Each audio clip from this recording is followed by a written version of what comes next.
What's going on, guys? Dawkbro back again. Hope you're fantastic today. And Blackbird is finished. We've done it. We read the book.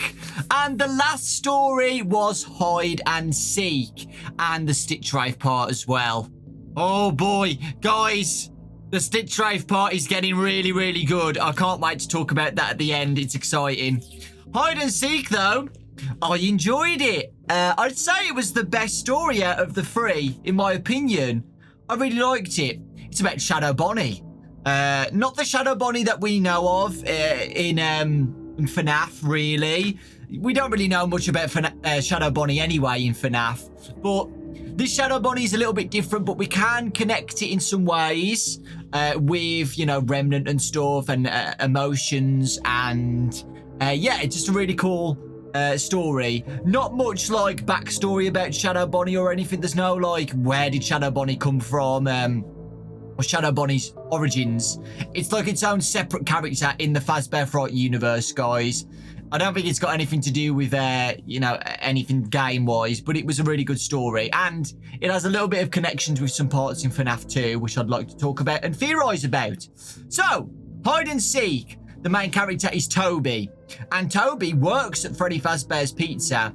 Interestingly, this isn't a normal Freddy Fazbear's Pizza. It's called Freddy Fazbear's Pizza and Games, which I thought was a bit weird, because that's the first time we've heard a location say that. It's like Chuck E. Cheese and Games or something. This one's Freddy Fazbear's Pizza and Games. And we'll talk more about the games and the reason why, you know, it's got its own... I'll talk about it in a minute, okay? About the hide and seek game. It's really interesting. It's not like an arcade game. It's got its own room and stuff, its own section. And Toby wants to get the highest score on this video game called Ultimate Battle Warrior, and he's trying to beat his brother's high score. His older brother is called Connor, and Connor has all of the high scores around the pizza joints, okay? On all the arcade games, Connor is #1 because Connor used to work there as well. Interesting how both of them work there. Nothing bad happened to Connor, by the way, so while he was working there. And it seems like Toby's got some anger issues. He gets angry at video games. He gets angry that his brother is always better than him. Like a lot of, you know, deep emotions of his past with his brother. And a new game comes out called Hide and Seek because Toby tries to beat his brother and he loses again. Connor always wins. But a new game has came out at the location called Hide and Seek. And his brother hasn't played it yet. Connor has not played it yet. So here's the perfect opportunity for Toby to get the high score before his brother. And, you know, say that he's won his first place for the first time ever. So the perfect advantage. And obviously Toby's not going to tell Connor about it because, you know, he wants to play it and win. So yes, Connor used to work at Freddy's and played the games during his breaks and night shifts. He used to play the video games and get the high score very easily because he's there all the time. He manages to get the high scores. But now Toby's there at the restaurant and he's been there for 6 months. So he's helping around the restaurant. So I think they're just, you know, I think they're just employed there. I don't think there's any like family connection. Because his dad works at a factory or something, so he doesn't work there himself, the dad. So I think they just, you know, like to work there. It's a fun place to work. So, this is Hide and Seek. So, Hide and Seek is a room, guys. It's not an arcade cabinet, it's a room. And you put your money into the slot next to the door, and the door opens, and inside is Hide and Seek. And it's a Shadow Bonnie game, okay? It is Bonnie, by the way. It's just a darker version of Bonnie, apparently. And you have to find Bonnie. You have 3 attempts to find Bonnie in 3 minutes. So it's this room. You go inside, and there's like wooden cutouts of like a store, a school, a pizza place, some bushes, another place, a house and stuff. And Shadow Bonnie's on these rails. And Shadow Bonnie can like, the lights go out and then Shadow Bonnie disappears and you have to find where Shadow Bonnie is in those 3 minutes, okay? And you have 3 attempts. So let's imagine this. You're in the room, you see the cutouts everywhere and you see Shadow Bonnie the lights go out, Shadow Bonnie disappears, and with the metal rails, Shadow Bonnie moves to one of the places and hides there, and you have to guess where he is. Does that make sense? I hope it does. So, Toby loses. Okay, Toby looks around. Police station. Nope. Try again. The school. Try again. You have to use the machine to pick the places where Shadow Bonnie could be, and he loses. And he notices that the high score is 2 minutes and 58 seconds. So it's very easy to beat. So Toby's like, yeah, I can do this. I can get the high score. That's so easy. And he loses again. Yeah, obviously you can tell Toby's getting a bit frustrated now because he didn't beat it. So he gives up and he goes home. So he goes home back to Connor, and Connor's asking him and teasing him about if he's beat any of his high scores yet, and Toby's like, no, I haven't. But Connor gets very bully orientated. Toby keeps saying like, oh, Toby, you're always losing, you know, like a proper big brother, like a bully now. At first he was just like, you haven't beaten any of my high scores yet. But then Connor gets a bit, you know, a bit nasty about it. And then they have a fight. They have a big fight. And, you know, you can imagine, like, Toby always being second best in the family and friends and everything. And Connor's teasing him as well. All this bottled emotion inside Toby, you know, it's going to get a lot. You know, it's getting serious now. And Toby thinks about cheating to beat hide and seek. You can see where this is going. So Toby thinks, I need to get a high score. I need to beat my brother. I want to get that smug look off my brother's face. I need to win, and I'm going to try and cheat. So it's driving him crazy, guys, honestly. He's getting really frustrated about it now, how he can never win. So he decides to cheat. So what he does, guys, is that he makes some wooden blocks to block the rails on the minigame. So, like I said, there's metal rails all around the room, which Shadow Bonnie uses, because it's attached to it, to move to a location, like the store, the little cutout of the store. So he'd go and hide behind the store or the school or whatever. Toby is going to put a block on the rails on some of the locations, so Shadow Bonnie can't go in there. So if he puts a block in front of the store, the little cutout of the store, Shadow Bonnie can't get in there, so we'll have to take another route to go somewhere else. So it's easier for Toby to guess where Shadow Bonnie is. So he goes back to Freddy's. He blocks off the railings of the school, the police station, and the pizza place. And he's like, yes, 3 locations Shadow Bonnie can't be. There's only like 4 locations left now. I'm going to do this. He loses, guys. He loses. So he gets more frustrated. He looks around the room. He grabs some chairs, and then he blocks off some other locations Shadow Bonnie can get through. So now, he tries again. And let me read this to you guys. So now Shadow Bonnie has no place to go, to move to hide in. Here we go, Toby. So the minigame can talk, guys. So you put your name in and it goes, here we go, Ryan, here we go, Dorco. And the voice sang out.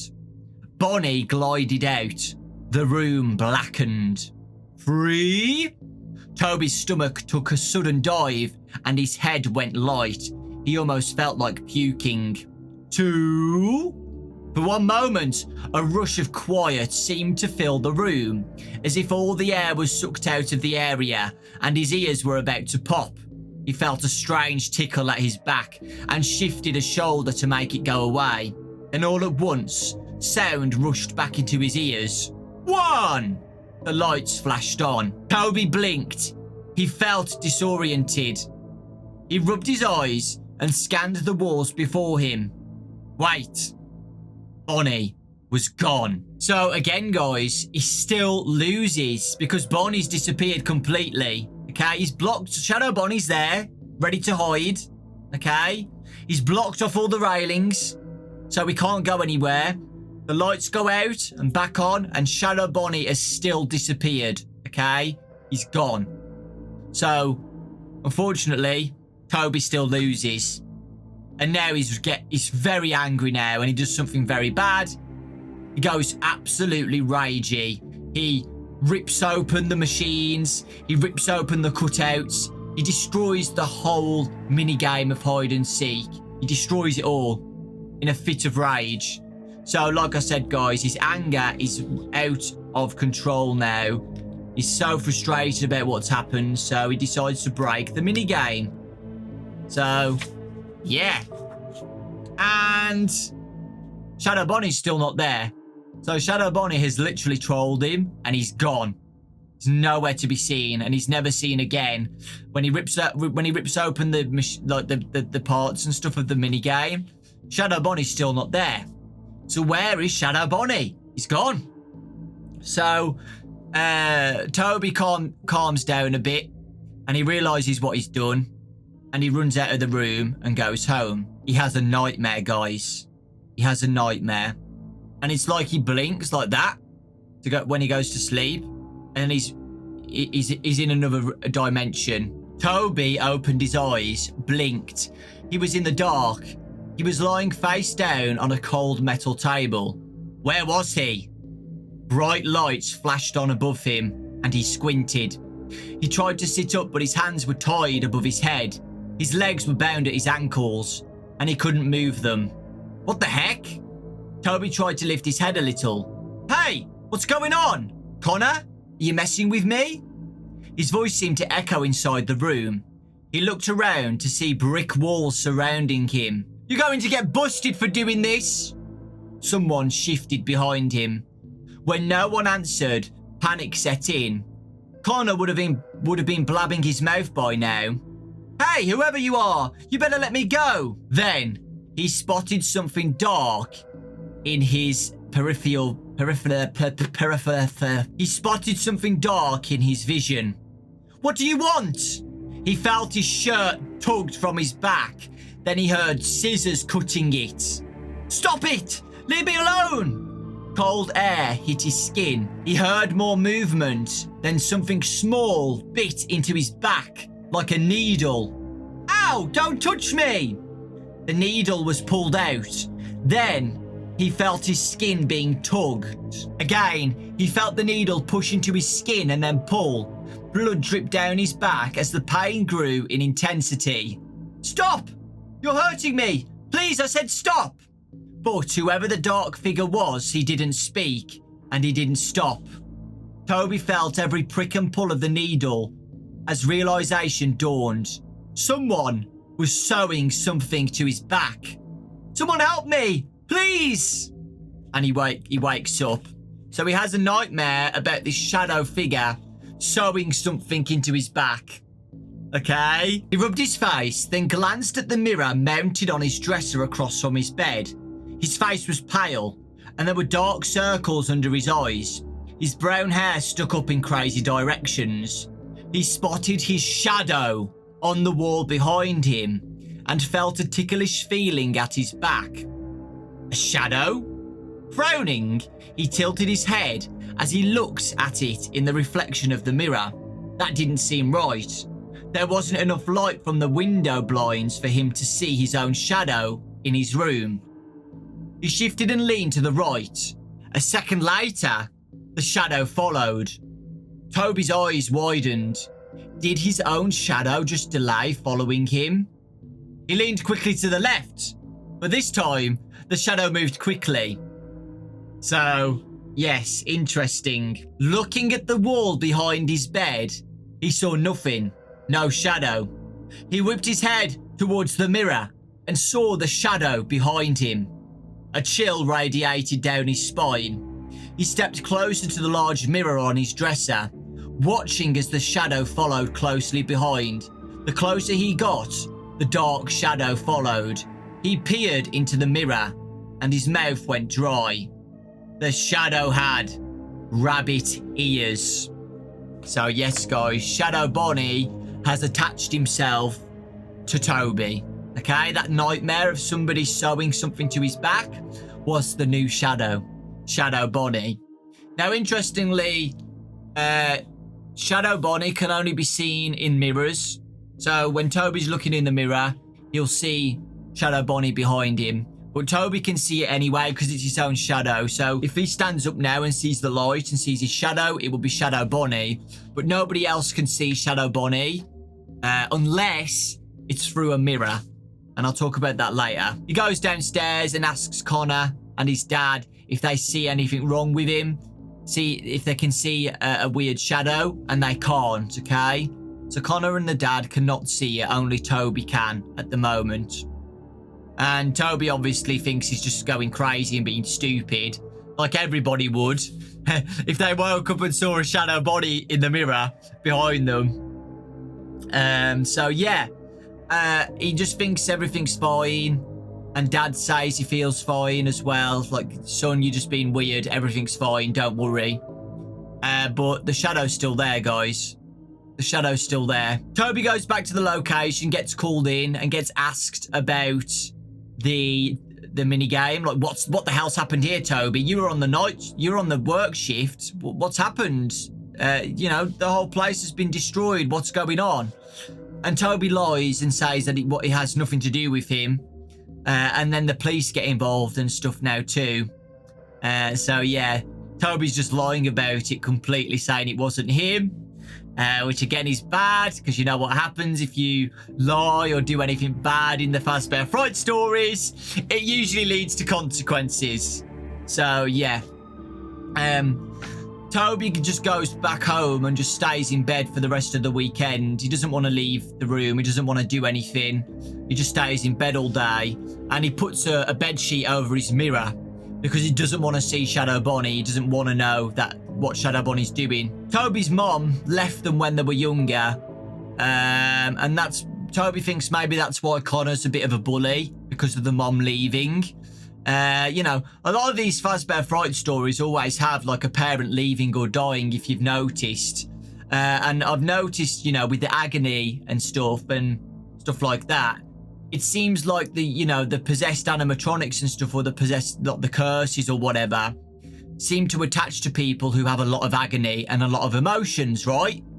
And that's the whole point of it, because agony is powerful, and you can see why the animatronics would be attached to it if they're run by Agony and run by Andrew, the angry spirit. So Toby skips school on Monday, but still goes to Freddy Fazbear's for his work shift. And there's a guy there called Reggie. He's one of the people, like one of the friends who are there all the time. And interestingly, Reggie can see Toby's shadow lurking behind him. He can't see the rabbit ears, but he can still sense that something's wrong with Toby's shadow. And he says to Toby that his shadow was a lot darker today. So Reggie knows. It's not talked about that much, but Reggie has like a sixth sense of like knowing if something's wrong, and he can tell something's wrong with Toby and his shadow. So they make a list on ways to try and remove the shadow, which is hilarious. So one of the things is like scrubbing him off with a brush, and Toby tries to do that when he gets home. He gets a big hard bristly brush and starts freaking brushing his back and making it bleed to try and get the shadow off. And it doesn't work. And it's even worse now, guys. The shadow is now even bigger and darker.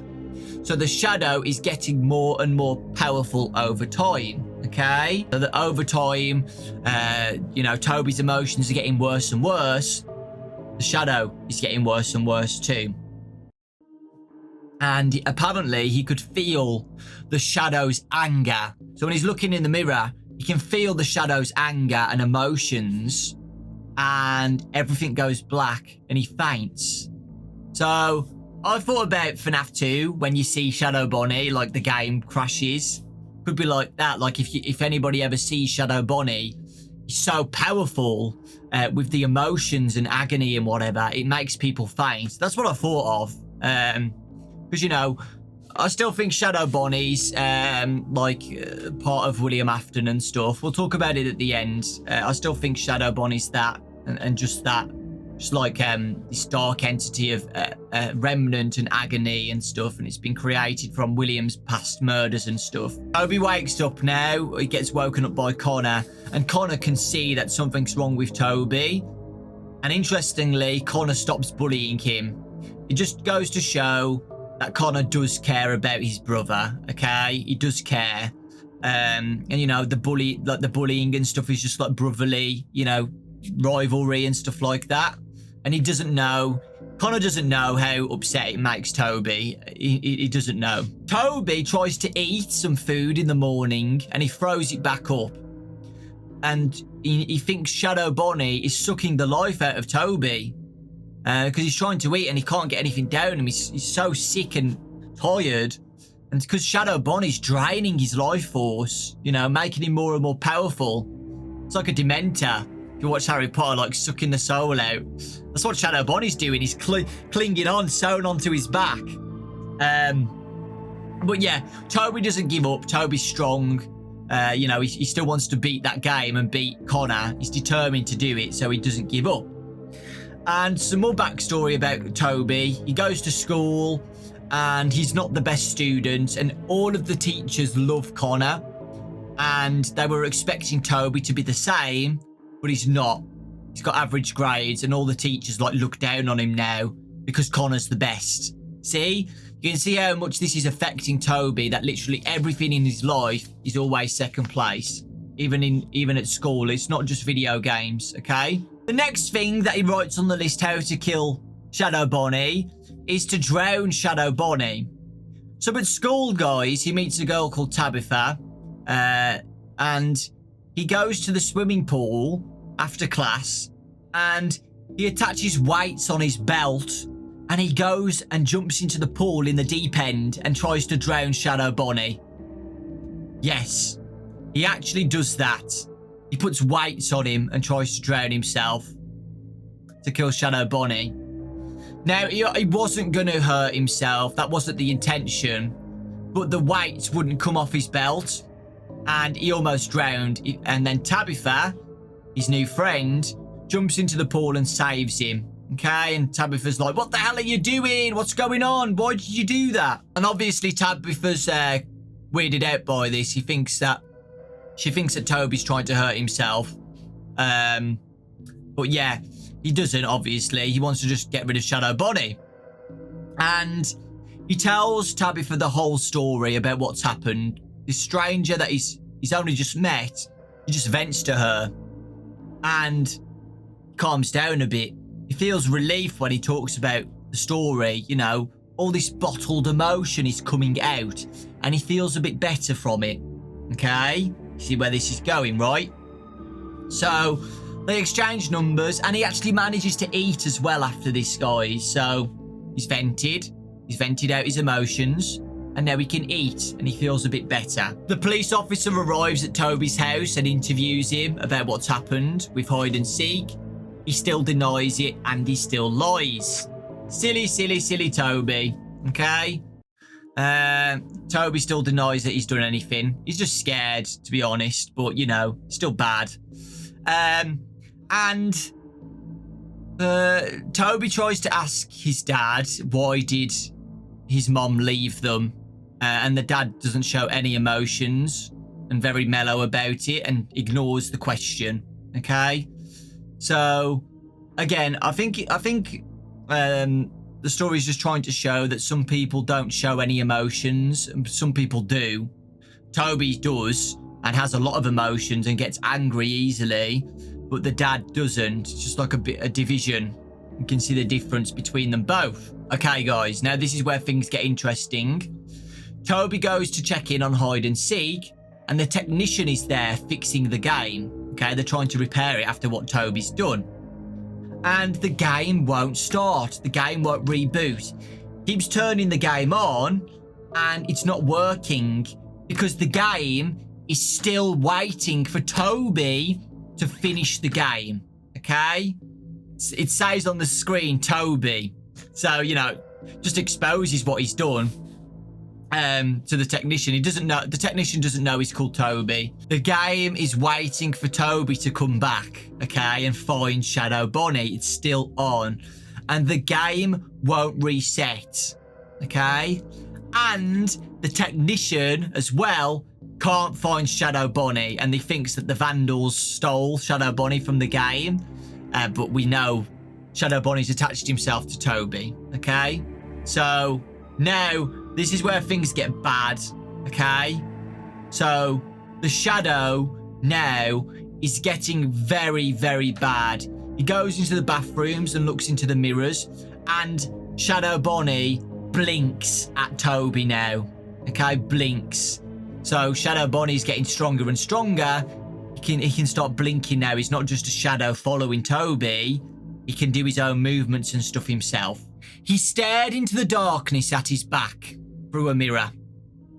With all the anger and frustration he had inside of him, he hadn't taken the rabbit cutout from the game.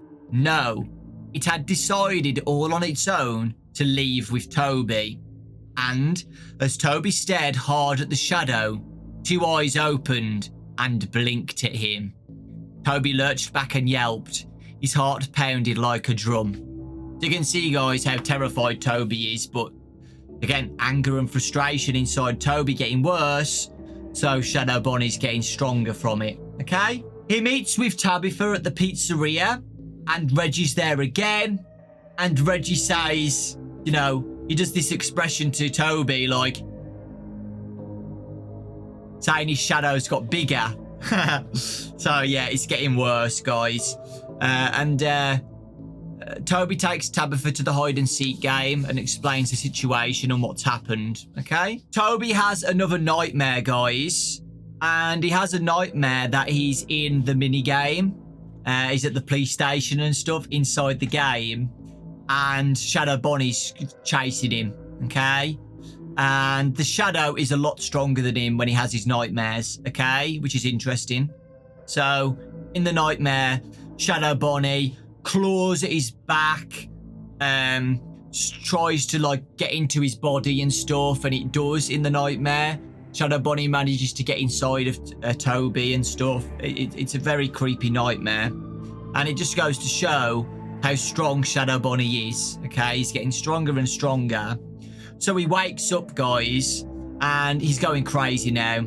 So he goes absolutely crazy at his back, scratching his back, ripping his back open, full on bleeding now. He's trying to rip it off his back, and that's not going to work, is it? But you know, when you go that crazy over something, that's what you're going to try and do if you're having all these creepy nightmares. And then he goes back downstairs in the morning and sees Connor, and they have a big conversation about the situation. Not about Shadow Bonnie, about Toby always losing and Connor being the better brother. Toby vents all of these emotions to Connor, explain why he's so angry and so upset, and Connor cares about it. Connor doesn't know. And Connor looks at Toby, and he's very, very bad now, guys. Pale, dark eyes, dry skin, because, you know, Shadow Bonnie's sucking all of his life force out, and Connor can see something's wrong, and Connor just says to him, okay, you can win. You know, I'm sick of having these high scores anyway. Yeah, try and win. Try and win the mini game. Try and beat my high score. I don't care anymore. I've had enough. This is too serious now. So, there you go. So, again, all these years, guys, Toby has had these emotions bottled up inside of him for years. It's not just like a week or something or a day with the high score thing. This has been going on for a long time. So, again, you can imagine all of these emotions being so powerful, and they're all coursing through Shadow Bonnie. Connor didn't care to be the best anymore. After all the games, competitions, all the fighting for years, and he had practically conceded to Toby. In a daze, Toby turned towards the bathroom mirror. Toby stared at himself in the mirror, really scared at himself. His skin was paler than he had ever seen it. His cheeks were sunken in. His eyes looked like dark pits in his face. He finally moved his gaze to the shadow. Clawing and scratching at his skin must have really ticked it off. Not only had it grown in size, but its eyes stared at him with a chilling glare. Then, something moved within its face, and that's when he noticed the shadow had formed a mouth. A row of spiked teeth flashed into a smile. Toby's eyes widened in shock, and he started to pant in short breaths. The shadow radiated fear and anger, and just like in his dream, the shadow loomed behind him, a predator waiting to strike. Toby felt the urge to cower into a ball on the floor. The shadow was too powerful, too strong, and Toby knew he was too tired and too weak to fight it anymore. "Why are you doing this to me?" he yelled at the mirror. "I just want this done. Over." Exhausted, Toby leaned his elbows on the bathroom counter, placing his face in his hands.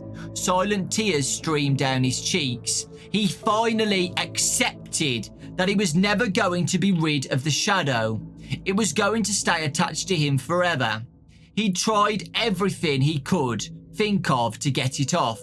Nothing seemed to hurt the darkness. The more he tried, the bigger, stronger, and more horrifying it became, and the worse it made him feel.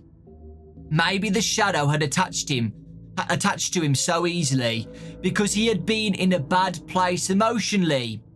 He'd been wrapped up in some crazy competition with his brother all these years. He raised his gaze to the shadows and took a cue from his brother. "Okay," he said. "You win. You beat me. I give up. Whatever. I don't care anymore." At that moment, Toby blinked as he felt the heaviness of his back lighten. Surprised, he slowly stood up straight in front of the mirror. The shadow was still there, but it had gone back to the size of when he'd first seen it in the bedroom. The eyes and mouth had disappeared into the darkness. All he felt was a little tickle in the middle of his back once again. With that realization, it was like something clicked inside of him. A veil had lifted, and he saw everything with sudden clarity. So there you go, guys. So, Toby just gave up. "You win, Shadow Bonnie, you win. I give up. I'm done. I don't care anymore." And Shadow Bonnie calms down.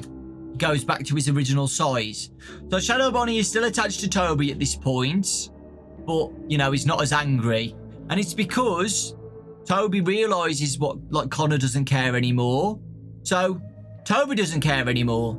So he starts to realize his emotions are what's making Shadow Bonnie stronger. Okay? And the shadow only wanted to beat Toby. Okay? Shadow Bonnie wanted to win. When Toby says you win, Shadow Bonnie gives up and, you know, goes back to his normal size. But he was still there. And the reason why Shadow Bonnie was still there is because Toby had to finish the game. Okay? Toby had to finish the game. Win or lose or whatever. Or give up. Okay? And this is the ending, guys. And I don't know how I feel about the ending. Let me know what you guys think about this, because I think Toby's stupid for doing this. But yeah, here we go. So when he goes back to hide and seek to finish the game says, do you want to give up or continue? Okay? Give up all of this and get rid of Shadow Bonnie and be free from this curse, or continue the game and still bottle these emotions up and, you know, make Shadow Bonnie even stronger or whatever and keep this going. What do you think Toby decides to do? Toby knows that the Shadow Bonnie wants to win. So he's like, oh my god, you know, you can see where this is going. You think Shadow Bonnie wants to win. Shadow Bonnie's going to beat me. I'm not going to let him win. He couldn't really get over the fact that the shadow had attached to him. That the shadow had played the ultimate cheat on Toby by making him hurt himself. By making him believe he was going crazy just so it could win the freaking game. The shadow had wanted to win, and Toby had let it. Toby shut his eyes, trembling with anger. "You thought you could beat me," he said. "You thought you could turn my own cheating back on me. Well, I've got a surprise for you. I'm not a loser. You're the loser." He opened his eyes, punched down on the continue button with heated determination, then turned his back to the park wall. He felt the shadow's anger slam over him. Jaw tight, Toby rushed backwards towards the pegs where the tree was supposed to hang and rammed himself onto the sticks. The pegs stabbed through his back. Toby's body stiffened as he gasped. His toothpick dropped from his mouth. He felt the shadow release. The dark energy faded away from him as if it never existed. "I won," he whispered as blood dripped from his mouth. He smiled right before his eyes gently closed. The instrumental music restarted through the speakers. "Welcome to Hide and Seek. Enter your name to try to find Bonnie, and let's begin." End. So, Toby decides to, unfortunately, kill himself because he's that determined to win that he kills himself. So the hide and seek mini games, some of the things are still ripped off, and they've like the pegs that are attached to the wall that attach the trees and the stores and stuff, the cutouts, they're very spiky. He runs his back into it to kill himself and Shadow Bonnie because he was that ignorant and determined to win and not let Shadow Bonnie win that he takes his own life. And the game resets. So it does work. Shadow Bonnie does disappear and the game resets, but all Toby had to do was just give up. And it would have, the same thing would have happened. The game would have restarted and Shadow Bonnie would have left him. But he decides to kill himself and take the bad way to go. And there you go. So unfortunately, it was a sad ending. Toby does die and Shadow Bonnie disappears. So yeah, Shadow Bonnie was created from Toby's anger and rage. For all the years of anger and rage, Shadow Bonnie was created. Now, that's the connection I had with the FNAF game, Shadow Bonnie. I mean, everybody's theorized before that, there's two theories. There's like three theories of Shadow Bonnie. Like, Shadow Bonnie's its own spirit of a kid or an employee or something. Or Shadow Bonnie is, the dark entity of William Afton. In the FNAF games, guys, I'm not talking about the book now. And the same with Shadow Freddy. The Shadow Freddy Easter egg in FNAF 2. I still think it's William Afton's past and, the agony and pain that he's caused. It's created its own entity, the Remnant.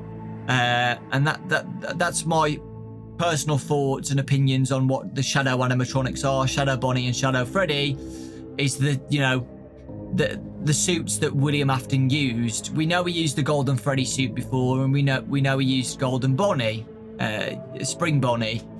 So that's why they are shadows, because it's just the darkness what William Afton has done to the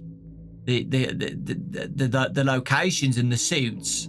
So they're their own like entities and anger and spirit and stuff. So yeah, that's my thought, and it kind of connects then with hide and seek, because Shadow Bonnie was created by Toby from his emotions and his rage and stuff. So yeah, let me know your thoughts on that story, guys. I'll give it an 8 out of 10. I enjoyed it. I do wish that Toby, gave up and just, it would have been a happier ending if he just went, okay, whatever, let's get rid of Shadow Bonnie. But Toby was so, focused on winning and being the best and not letting anybody win, that he let Shadow Bonnie lose and kills himself. So, yeah. Okay, guys. It's time for the Stitchwraith section. And oh boy, if you already know about it, you know. You know. If you don't know, you're gonna know. And Damn. It's big. It's big, okay? It's the biggest, like, craziness in the Stitchwraith stuff so far, okay? So, if you remember last time, the last book with the Stitchwraith story, Stitchwraith goes to the factory, the abandoned factory, and it's got, like, a trash compactor there. And we found out that Stitchwraith is good now, with Jake and Andrew inside still. The angry spirit Andrew that possessed all the animatronics and was attached to William Afton. We think it's William Afton, the man in room 1280, attached himself to him, and then corrupted a bunch of animatronics and toys and mechanical endoskeletons or whatever in the distribution center. Remember? So Andrew's there, but then he realizes what he's done, and Jake tries to help him. So Stitchwraith, both of them together, go around picking up the pieces of the possessed animatronics, the corrupted animatronics, and they're going to go and destroy them. Shove them all in a trash compactor and get rid of it and, you know, have a happy ending. So Detective Larson arrives at the factory to investigate, okay?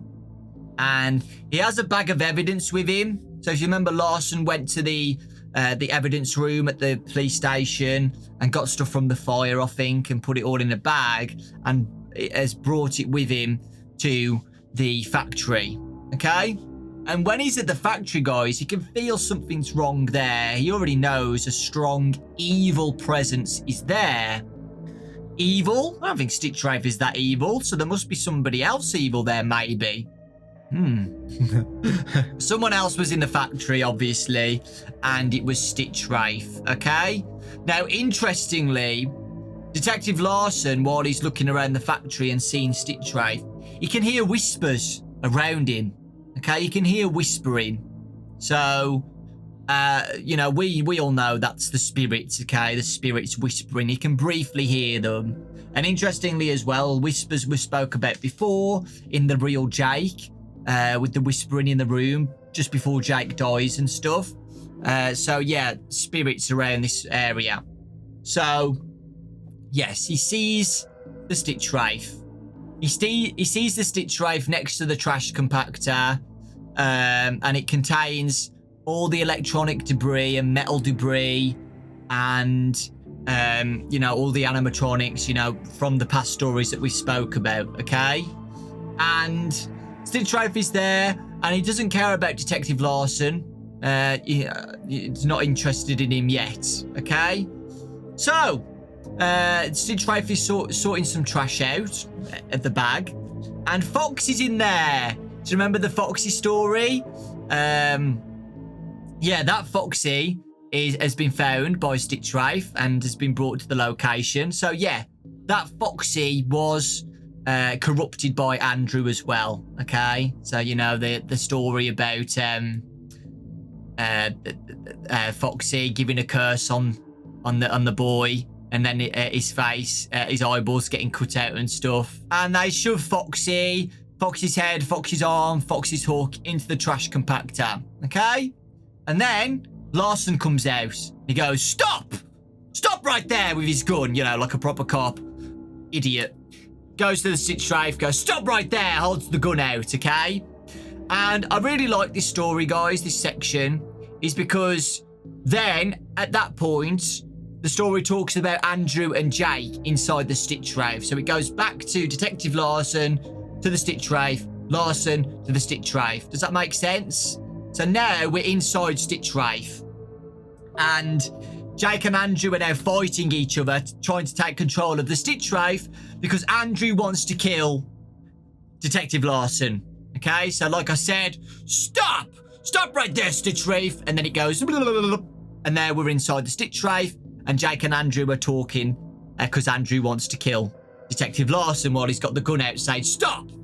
So, Jake and Andrew are fighting to take control of Stitchwraith, because Jake is getting stronger now. And remember before, Andrew could, you know, take control of Stitchwraith and kill people like Phineas and other people in the past.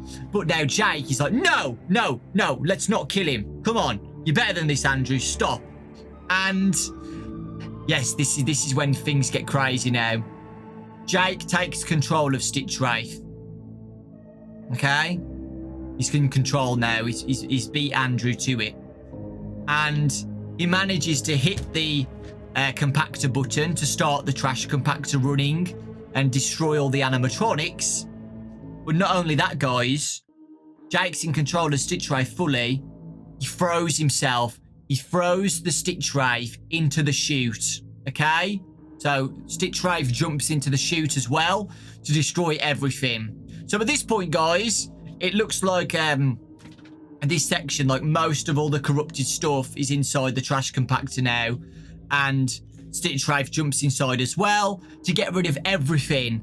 Happy ending. Jake and Andrew can be set free. Happy ending. Yay. They're both set free. So, when Stitchwraith gets thrown, jumps into the trash compactor, we're back with Jake and Andrew. And while Stitchwraith is getting crushed into the compactor, we get some nice scenery of Jake and Andrew leaving the endoskeleton. And we talked about this before. Remember Jake having thoughts about his dad at the baseball game? It comes back, okay? That's heaven, okay? That's freedom. You know, that's the metaphor for heaven, guys, okay? So Jake is slowly leaving, reaching to his dad, reaching to heaven, reaching to the baseball game. But then he can't leave Andrew, okay? He can't leave Andrew behind. They're both spirits now, okay, guys? They're in this, like, void, you know, between the endoskeleton, the here, above the trash compactor in, like, spirit, you know, like a spirit orb or whatever. And there's heaven, okay?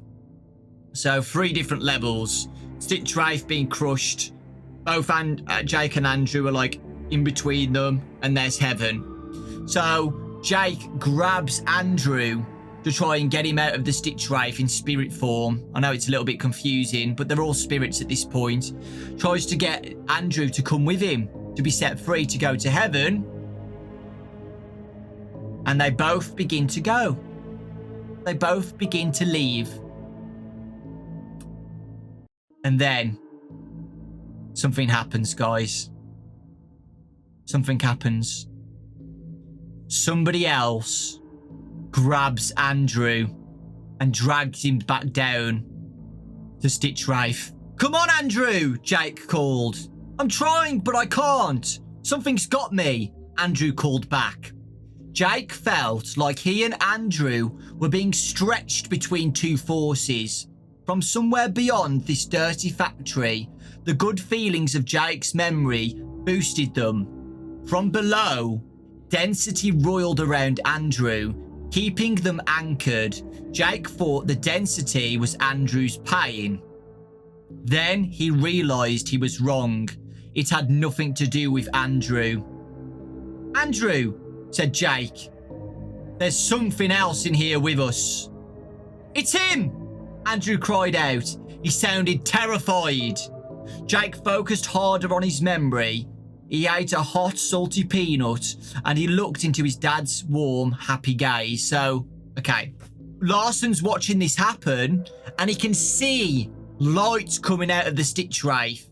So those are the spirits. He can see like an aurora borealis, you know, that light. It's coming out of the Stitchwraith. So we can see all this going on, like wisps and orbs like moving around. So Larson can see the ghosts coming out of the Stitchwraith, which is pretty cool. Really nice scene. Yes, Jake cried. Andrew, he's breaking loose. Then, out of the nearly fully compressed junk, the contorted but identifiable shape of what looked like a burned skeletal man thrust upward with ashy, see-through skin that revealed dried up but still quivering organs.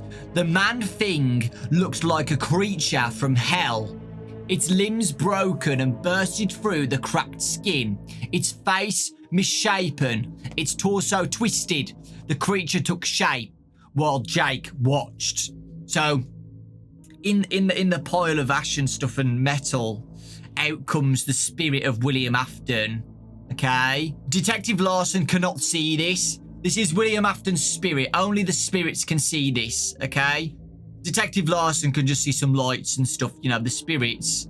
But Jake can see the spirit of William Afton, and it's a skeleton of him coming out of the metal, grabbing, like, can you imagine that scene of William Afton's corpse coming out in spirit form, grabbing Andrew and pulling him down?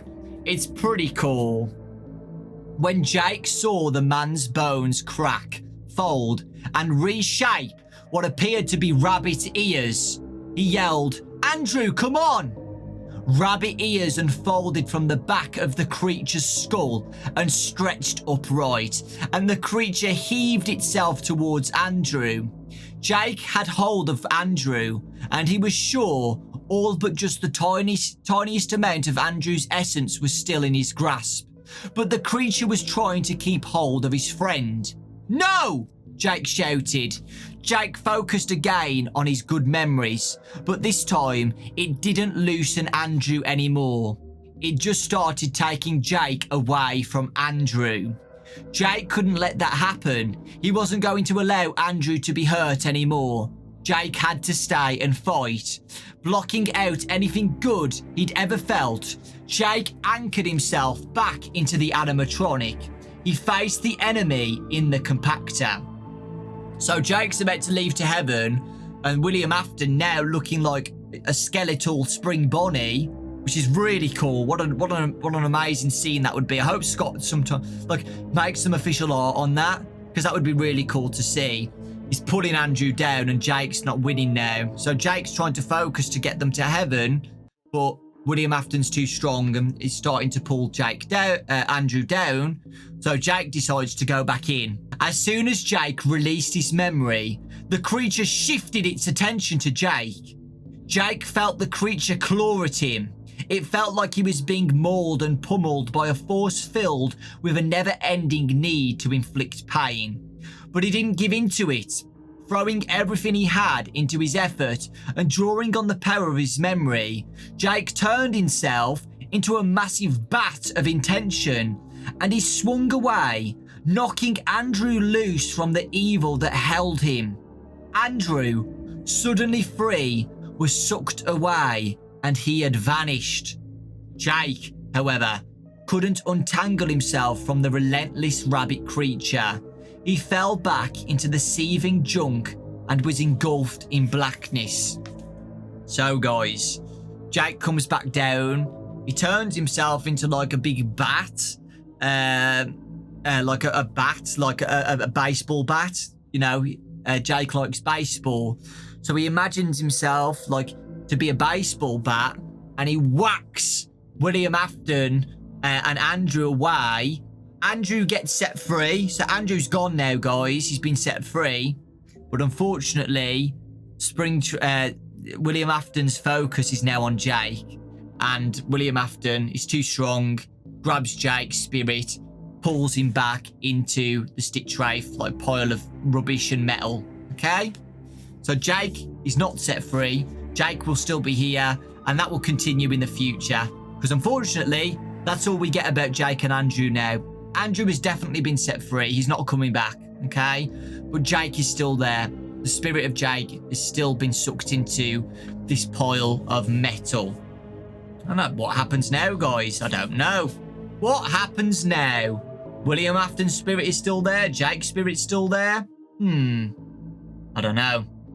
The trash compactor opened, and Larson watched it tip upward and disgorge its flattened mass of broken animatronic and robotic pieces.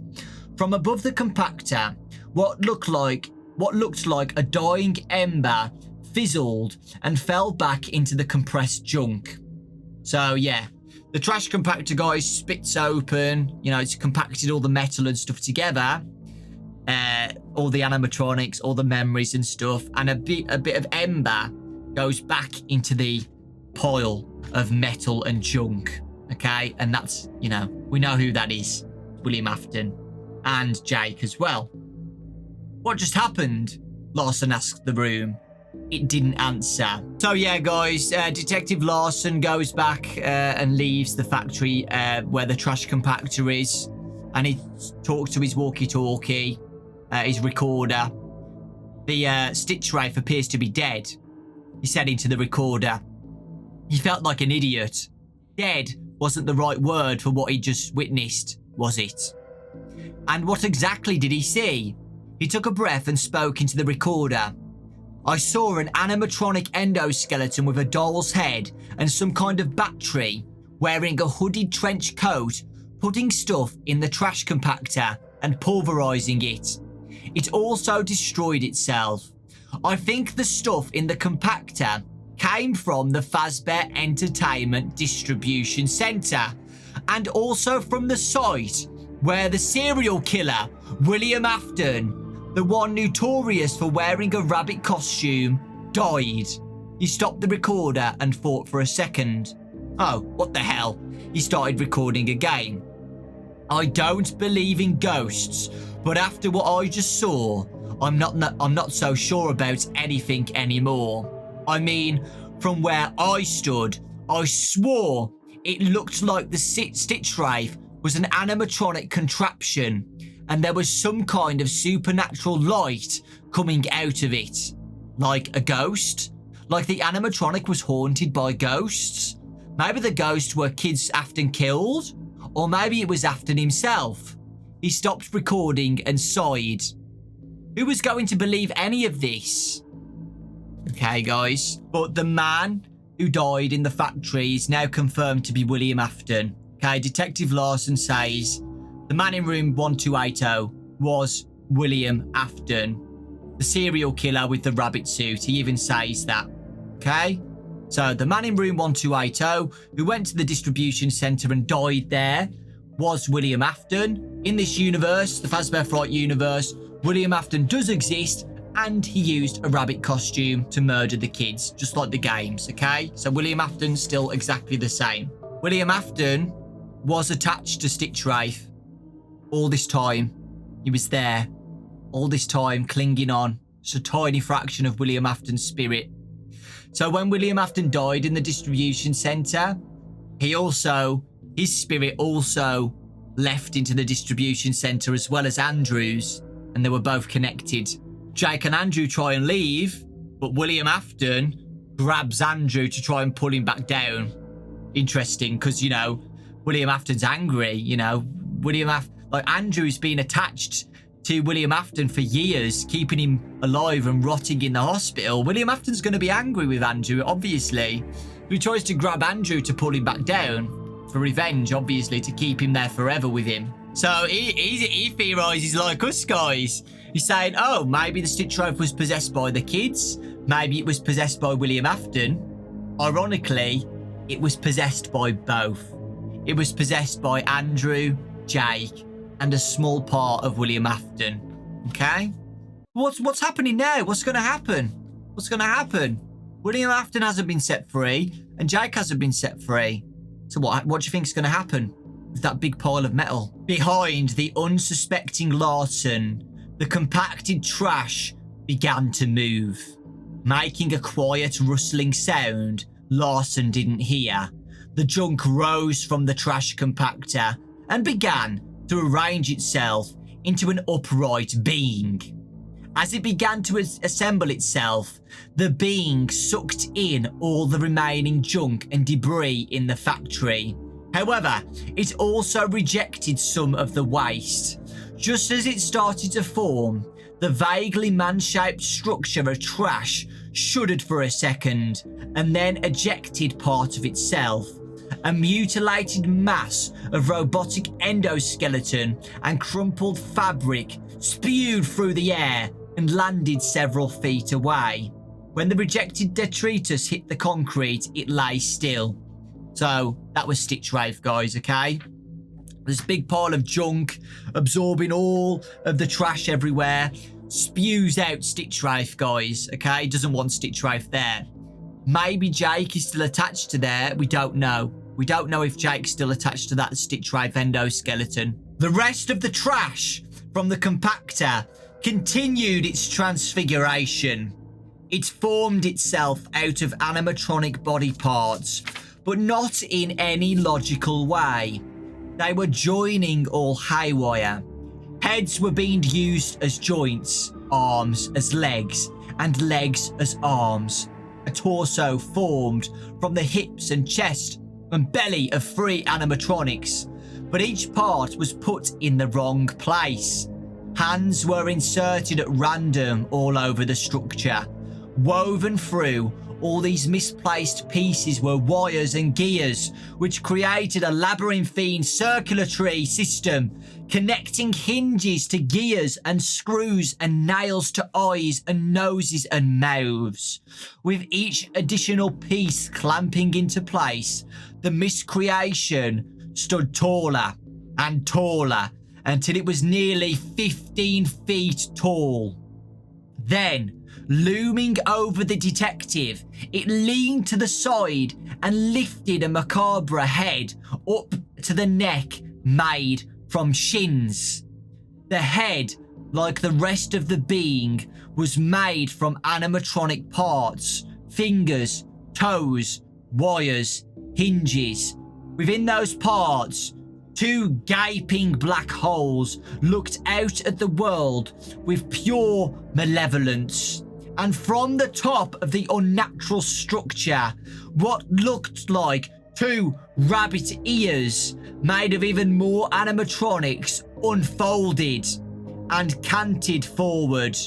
They were aimed right at the detective. End. So yes, guys, William Afton is back. He always comes back. His spirit, guys, has made its way into the worst place it could possibly be. All of the animatronics from the past, all of the corrupted animatronics have now been into the trash compactor, all in one place. The agony and the power that would have, guys, for William Afton to use, and he uses it, guys, okay? He attaches himself to all of these creations, and he makes a gigantic Spring Bonnie amalgamation, is it?